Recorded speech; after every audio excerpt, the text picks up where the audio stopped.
વિદ્યાર્થી મિત્રો, અમારી યુટ્યુબ ચેનલ ટીચિંગ મેથ્સ એલજીમાં આપનું હાર્દિક સ્વાગત છે।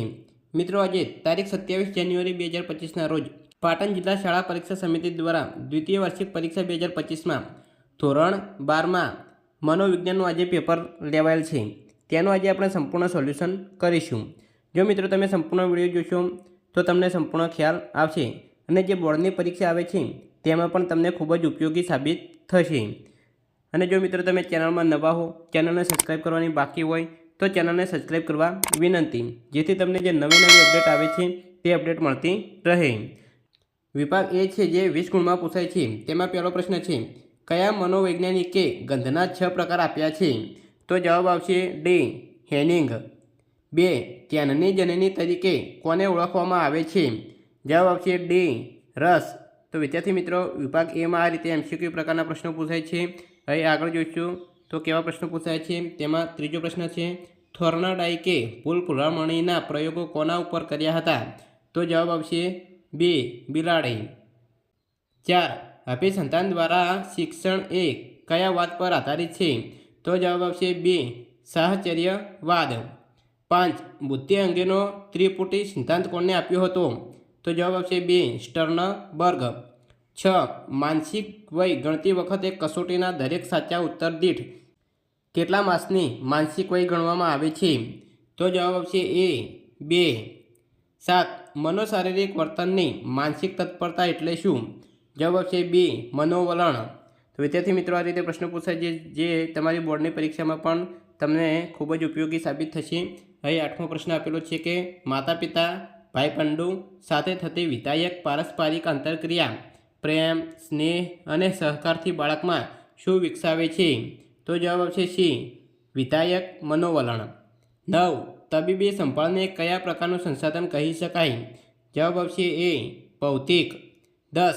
માનસિક રીતે સ્વસ્થ જીવન જીવવા માટે વ્યક્તિને શેમાં પરિવર્તિત કરવું પડે છે? જવાબ આવશે સી જીવનશૈલી। 11. ખૂબ જ પ્રિય વ્યક્તિને હત્યા કરી નાખવાના આવતા વિચારો કઈ વિકૃતિ કહેવાય? જવાબ આવશે બી અનિવાર્ય વિચાર દબાણ વિકૃતિ। 12. હિમશિલાનું ઉદાહરણ કયા ખ્યાલ સાથે સંબંધિત છે? તો જવાબ આવશે સી ચેતન અચેતન મન। વિદ્યાર્થી મિત્રો, આ રીતે MCQ પ્રકારના પ્રશ્નો અહીં દ્વિતીય પરીક્ષામાં પૂછાય છે। તો 13મા નંબરનો પ્રશ્ન છે કે મહર્ષિ મહેશ યોગી દ્વારા કયા ધ્યાનનો પ્રચાર થયો છે? જવાબ આવશે બી ભાવાતીત। 14. મુક્ત સાહચર્ય પદ્ધતિ કોણે આપી છે? જવાબ આવશે બી ફ્રોઈડ। 15. કેવા વાતાવરણમાં લોકોમાં ઉશ્કેરાટ આક્રમણનું પ્રમાણ વધુ જોવા મળે છે? જવાબ આવશે સી ગરમ કે ભેજવાળા વાતાવરણમાં। 16. સંઘની ભાવના શેમાં વધારે જોવા મળે છે? જવાબ આવશે બી ગીચતામાં। તો વિદ્યાર્થી મિત્રો, અહીં આગળ પ્રશ્ન જોઈશું તો આગળ અહીં 20 ગુણમાં MCQ પ્રકારના પ્રશ્નો પૂછાય છે। તેમાં 17મો પ્રશ્ન છે, નીચેનામાંથી કયું સંસ્થાનું લક્ષણ નથી?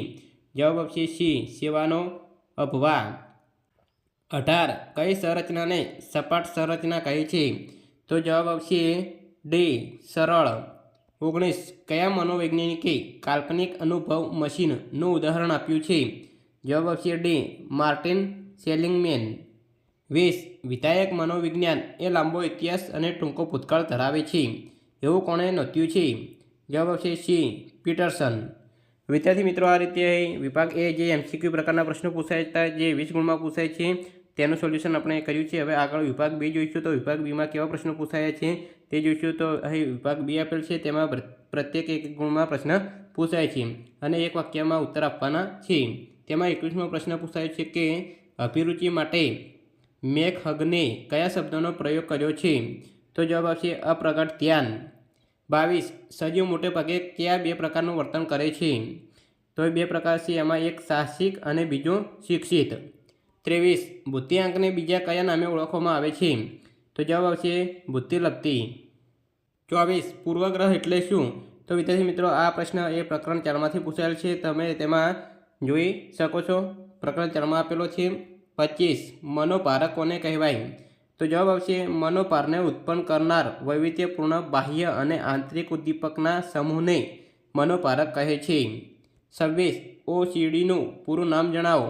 તો વિદ્યાર્થી મિત્રો, OCDનું પૂરું નામ આપ્યું છે તે તમે જોઈ શકો છો। 27. સલાહ પ્રક્રિયાનું પ્રથમ સોપાન કયું છે? જવાબ આવશે શરણાર્થીના આવવાનો હેતુ જાણો એ એનું પ્રથમ સોપાન છે. 28 જીવન અવકાશનો સિદ્ધાંત કોણે આપ્યો હતો? તો જવાબ આવશે કર્ટ લેવિને. 29 ઉથલો એટલે શું? તો આ જે વ્યાખ્યા પૂછાય છે તે પ્રકરણ 9માંથી પૂછાય છે. 30 લગ્ન જીવનના અંતથી શેમાં ખોટ પડે છે અને ઘટાડો થાય છે? જવાબ આવશે લગ્ન જીવનમાં અંતથી વ્યક્તિના સુખાકારીમાં સાર્થક ઘટાડો જોવા મળે છે.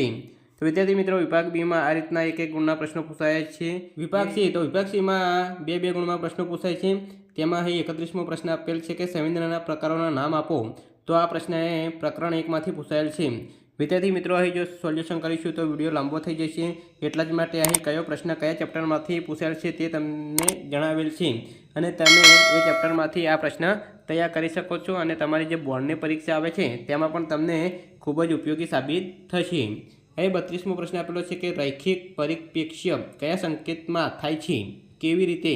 આ પણ પ્રશ્ન એ પ્રકરણ 1 એટલે કે પાઠ 1માંથી પૂછાયેલ છે. 33 સાપેક્ષ કાયમી ફેરફારો ઉદાહરણ સહિત સમજાવો. આ પ્રશ્ન ચેપ્ટર નંબર 2માંથી પૂછાયેલ છે. 34 બુદ્ધિ અંગેના આધુનિક સિદ્ધાંતો કયા કયા છે? આ પ્રશ્ન ચેપ્ટર નંબર 3માંથી પૂછાયેલ છે. 35 સમૂહ માધ્યમ એટલે શું? આ પ્રકરણ ચેપ્ટર 4માંથી પૂછાયેલ છે. 36 પૂર્વગ્રહ સંપાદિત છે સમજાવો. આ પ્રકરણ ચેપ્ટર નંબર 4માંથી પૂછાયેલ છે.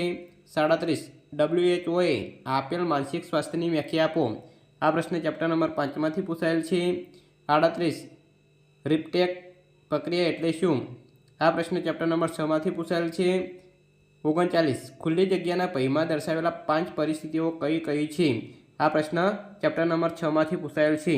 તો વિદ્યાર્થી મિત્રો, આ રીતે વિભાગ સીમાં બે ગુણમાં પ્રશ્નો પૂછાયા છે. હવે આગળ જોઈશું કે કેવા પ્રશ્નો પૂછાયા છે. 40મો પ્રશ્ન છે કે મનોપચારની કોઈ એક વ્યાખ્યા આપો. આ પ્રશ્ન ચેપ્ટર 7માંથી પૂછાયેલ છે. 41 સ્વાનુભૂતિની ઉદાહરણ સમજૂતી આપો. આ પણ પ્રશ્ન ચેપ્ટર નંબર 7માંથી પૂછાયેલ છે. 42 ગંદકી કેવી રીતે ફેલાય છે તે સમજાવો. આ પ્રશ્ન ચેપ્ટર નંબર 8માંથી પૂછાયેલ છે. 43 અરજીપત્રકમાં ઉમેદવારની કઈ કઈ વિગતોનો સમાવેશ કરવામાં આવે છે? આ પ્રશ્ન ચેપ્ટર નંબર 9માંથી પૂછાયેલ છે. 44 સુખાકારી અંગેના અમેરિકન સંસ્કૃતિના કેન્દ્રીય મૂલ્યો કયા છે? આ પ્રશ્ન ચેપ્ટર નંબર 10માંથી પૂછાયેલ છે. તો વિદ્યાર્થી મિત્રો, વિભાગ સીમાં બે ગુણમાં કયા કયા પ્રશ્નો પૂછાયા છે તે આપણે જોઈ ગયા. બોર્ડની પરીક્ષામાં પણ તમને ખૂબ જ ઉપયોગી સાબિત થશે. હવે વિભાગ ડી જોઈશું. તો વિભાગ ડી આપેલ છે, તેમાં 3 ગુણના પ્રશ્નો પૂછાય છે. પ્રત્યક્ષીકરણની પ્રક્રિયા સમજાવો. આ પ્રશ્ન પ્રકરણ 1માંથી પૂછાયેલ છે. તો વિદ્યાર્થી મિત્રો, આ જે પ્રશ્ન 3 ગુણમાં પૂછાય છે તે મોસ્ટ આઈએમપી છે અને બોર્ડની પરીક્ષામાં પણ પૂછાવાની શક્યતાઓ છે, એટલે તમે ખાસ તૈયાર કરી દેજો. 46મો પ્રશ્ન છે કે પ્રલંબનના પ્રકારો ઉદાહરણ આપી સમજાવો. આ પ્રશ્ન ચેપ્ટર નંબર 2માંથી પૂછાયેલ છે. 47 મનોદુર્બળતાના કોઈ 2 પ્રકારો સમજાવો. આ પ્રશ્ન ચેપ્ટર નંબર 3માંથી પૂછાયેલ છે.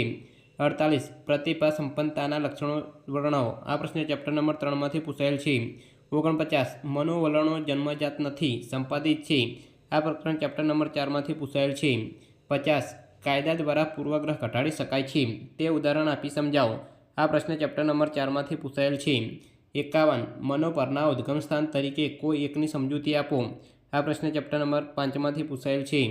52 મનોભારકોનું સ્વરૂપ સમજાવો. આ પ્રશ્ન પણ ચેપ્ટર નંબર 5માંથી પૂછાયેલ છે.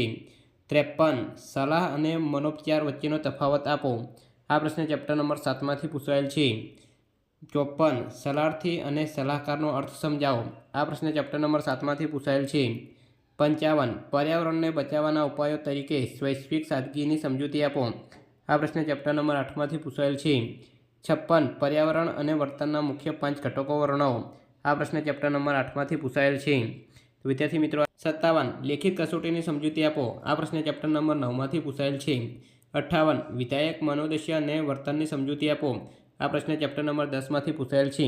તો વિદ્યાર્થી મિત્રો, વિભાગ ડીમાં અહીં 3 ગુણમાં આ રીતના પ્રશ્નો પૂછાયા છે, જે મોસ્ટ આઈએમપી છે અને બોર્ડની પરીક્ષામાં પણ ખાસ ઉપયોગી થશે. વિભાગ એ જોઈશું, જેમાં દરેક પ્રશ્ન 5 ગુણમાં પૂછાય છે, એટલે કે લોંગ પ્રશ્નો છે. તેમાં 59મો પ્રશ્ન છે ધ્યાનના લક્ષણોની સમજૂતી આપો. આ પ્રશ્ન ચેપ્ટર નંબર 1માંથી પૂછાયેલ છે. 60 ધ્યાનના વસ્તુલક્ષી નિર્ધારકો ઉદાહરણ સહિત સમજાવો. આ પ્રશ્ન પ્રકરણ 1માંથી પૂછાયેલ છે. 41 થોર્નડાઇકે કરેલા પ્રયોગની ફળશ્રુતિ સમજાવો. આ પ્રશ્ન ચેપ્ટર નંબર 2માંથી પૂછાયેલ છે. 62 કોહલરે ચિમ્પાન્જી પર કરેલા પ્રયોગો જણાવી ખોખાવાળો પ્રયોગ સવિસ્તાર સમજાવો. આ પ્રશ્ન પ્રકરણ 2માંથી પૂછાયેલ છે. 63 ગાર્ડનરનો બહુવિધ બુદ્ધિનો સિદ્ધાંત સમજાવો. આ પ્રશ્ન પ્રકરણ 3માંથી પૂછાયેલ છે. 64. માનવ વર્તનની પર્યાવરણ પરની અસરો વર્ણવો. આ પ્રશ્ન પ્રકરણ 8માંથી પૂછાયેલ છે. તો વિદ્યાર્થી મિત્રો, અહીં જે પેપર આજે જે મનોવિજ્ઞાનનું લેવલ છે તેનું આજે સંપૂર્ણ સોલ્યુશન કરેલ છે તે સંપૂર્ણ કમ્પ્લીટ થાય છે. અહીં MCQ પ્રકારના પ્રશ્નો અને 1 ગુણના પ્રશ્નો જે તમને જવાબ આપેલા છે, બાકીના જે લોંગ પ્રશ્નો છે તે પ્રકરણ તમને કહેલ છે કે કયા ચેપ્ટરમાંથી પ્રશ્ન પૂછાયેલ છે તે તમે તૈયાર કરી દેજો. મોસ્ટ MP છે અને જે બોર્ડની પરીક્ષા આવે છે તેમાં તમને ખૂબ જ ઉપયોગી સાબિત થશે. જો વિદ્યાર્થી મિત્રો વિડીયો સારો લાગ્યો હોય તો લાઇક કરો, શેર કરો અને સબસ્ક્રાઈબ કરો. તથા અહીં ધોરણ 12ના દ્વિતીય એક્ઝામના બીજા જે પેપરો છે તેના પણ વિડીયો ચેનલમાં મૂકેલા છે તે તમે જોઈ શકો છો. Thank you.